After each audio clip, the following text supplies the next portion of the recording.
It's March 12th, 2025, and we're going to do another Q&A video. Let's get into it. In general, clichés are not desirable in art, and as such, I've been warned against putting them in my music. However, I have a hard time distinguishing between a cliché and a pre-existing musical idea, like, for example, dominant going to tonic, or a dominant pedal, or sonata form, or taking a row and using stock permutations. So my question is, how can a composer separate cliché from stylistic vocabulary? Fascinating question. Okay, we have to differentiate these things a little bit because the three examples you gave are not all quite the same. So let's start by defining a cliché. A cliché is an element of language in general that has become so overused that it's become hollowed out, right? So its original meaning, the original spark that gave rise to it in the first place, has vanished, and all that's left is this kind of hollowed out shell. So artists prefer to avoid clichés because it's not really them doing the talking, right? These are artifacts of previous times that are not really you speaking a vital, alive, living language, but it's something else. It's the sort of the dead crust, right, of other people's thoughts. So it's good to get rid of those as much as you can, but I think the sense of this question really is, how far do you need to go with that? Because maybe there are some things that exist prior to the creative act that are necessary for creation, for communication at all to happen. So I think we have to distinguish, first of all, between an element of style, let's say, and something more akin to a grammatical or a syntactical rule. So for example, when you talk about the tonic-dominant polarity, that for me is not really an element of style. Rather, it's something fundamental. It's something axiomatic on the order of, syntax in literature. And what the tonic-dominant opposition really is, ultimately, is a polarity that allows you to distinguish between a place of stability and a place of instability. And because that is such an abstract and general concept, even though it might have very specific applications in terms of classical harmony, nevertheless, I can't see that in itself ever becoming a cliché. It's too general for that. So let's look at your second example, a dominant pedal. Well, again, you have to take these sorts of things and look at, well, what is the actual function of this behavior, let's say, of this stylistic quirk. A dominant pedal is something that you get quite often in Baroque fugues, but of course you get it in contemporary pop music as well. It simply means that you stay for a long time on the dominant before you ultimately resolve back to the tonic. And the reason you do that is to create a sense of increased tension, right? So that you can then resolve that tension by going back to the stable place at the end. It's a very, very common thing. It happens in a very broad range of different musical contexts. So there again, I don't think that the phenomenon of delaying a return to something stable in order to create an increased sense of tension can, in and of itself, become a cliché. There might be a very specific way of doing it in a certain context that if you do it unthinkingly, without sufficiently renewing it, could become a cliché, but we'll set that aside for now. So the third part of your question was taking a row and using stock permutations. And for those who may be new to this channel, what this viewer is asking about is using a 12-tone row, which is a technique used in so-called dodecaphonic music. So that involves taking the 12 semitones of the chromatic scale, putting them into an arbitrary fixed order, permutating that order in various ways, and then using that as the basic material for a composition. So there again, that's really an abstract technical idea, but it doesn't have any necessary stylistic ramifications, right? So your row can consist of a sequence of triads, as is often the case in Berg's music, for example, or it can consist of much smaller intervals, semitones, major seconds, minor thirds, and so on, as is often the case in Webern. And the range of pieces that you could make with a 12-tone row, let's say, is extremely vast. So it's not that different, as far as I'm concerned, from saying, can the C major scale become a cliché?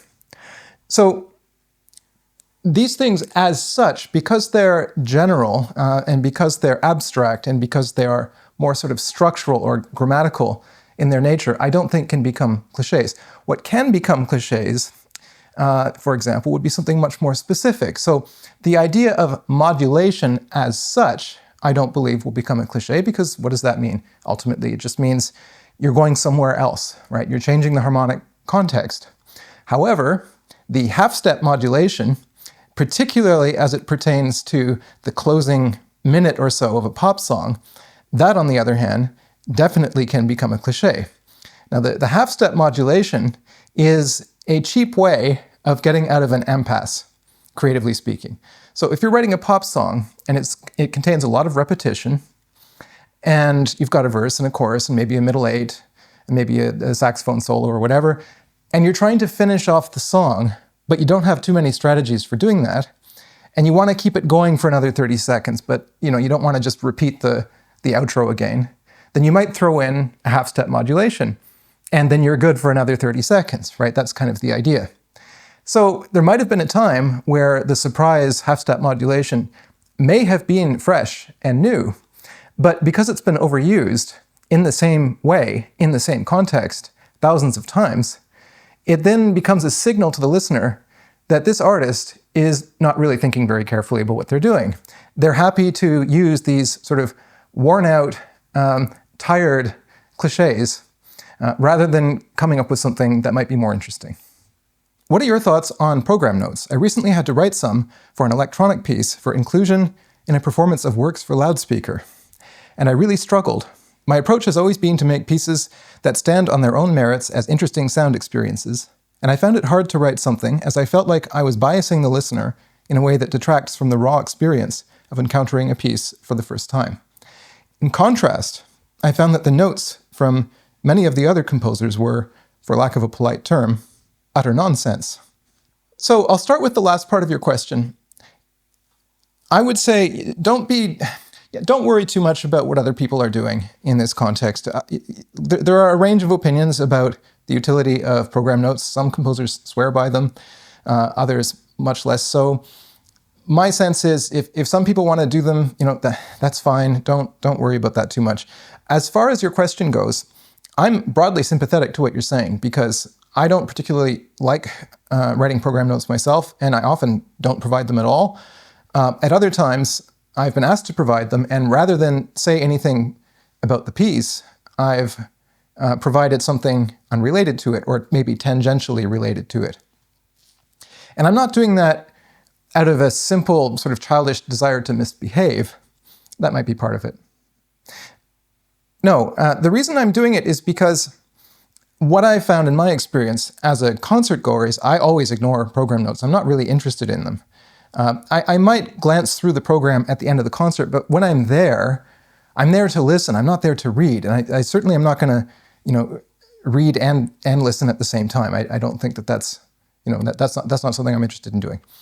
The program notes, if the piece is doing its job properly, if the piece of art is doing its job properly, I believe the program note ought to be superfluous, right? It should not provide you anything essential that the piece itself does not contain, right? My idea about this is that the piece itself is its own program note, right? It tells you internally everything you need to know.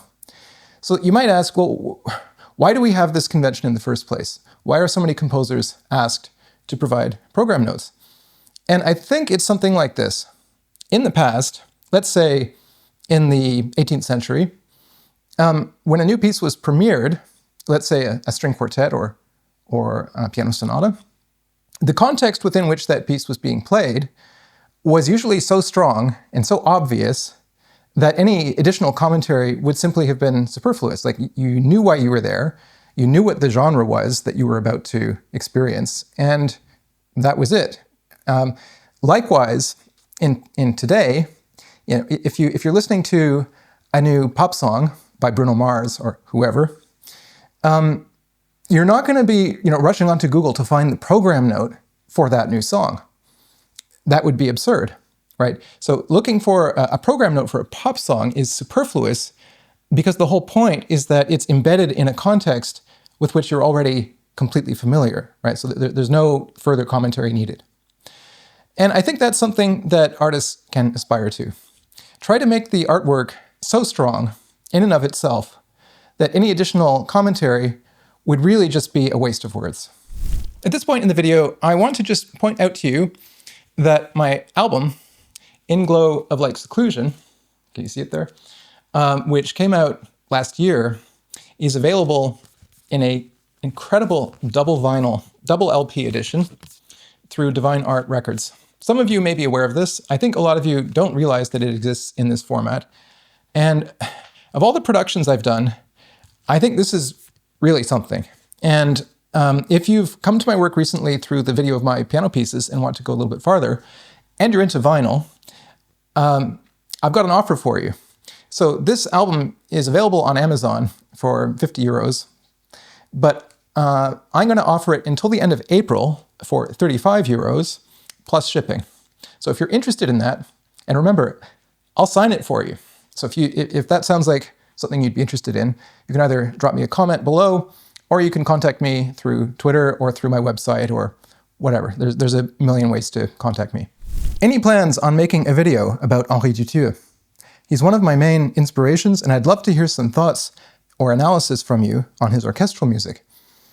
Yes, so I've been asked this before, and Dutilleux is very high on my list. There's the three priorities for me right now in terms of analysis videos are Dutilleux, Messiaen, and Elliott Carter. Those are three titanic figures who I've not properly treated on my channel. And I realize that I've probably been saying this for a while, but those are definitely composers that I'm going to be getting to soon. With Dutilleux, I doubt I'm going to do one of his orchestral pieces because it doesn't really lend itself particularly to the format of a YouTube analysis video. I'm much more likely to look at one of his chamber works. But yes, absolutely, that is on its way. What do you think of the idea of teaching free jazz or improvisation to young kids before they even learn an instrument or any music theory, basically teaching them to explore sound spontaneously and learn how to improvise within a group dynamic first, before all the rules come into play later on? Do you know of any good examples where something like this has been done? Yeah, I don't think there's any particular harm in that, but I'll say a couple of things from my own experience. The first is that when I was a kid, I learned the cello using the Suzuki method, which prioritizes sound and a student's ability to reproduce what they are hearing using their voice or using their instrument, bypassing musical notation to a large degree. And in my experience, the Suzuki method was actually excellent. It really worked very, very well. Secondly, I have a young daughter. She's now 6 years old, almost 7. And recently, of her own volition, I absolutely 100% did not push her into this, she asked if she could have harp lessons. And so I've been able to experience the tremendous joy of hearing somebody, in my own household learn to play an instrument for the first time. And she loves it. It's been amazing so far watching her come to terms with this instrument. And what I've observed is that the whole aspect of it that a lot of people might instinctively think is unpleasant or sort of rote learning or requires too much discipline for a child, learning scales, learning the basics of technique and so on. She enjoys all of that. And she's taking it very seriously. And one of the things that I've noticed is that, as a parent, kids actually really need discipline and they need structure. And if they don't have it, it makes them crazy.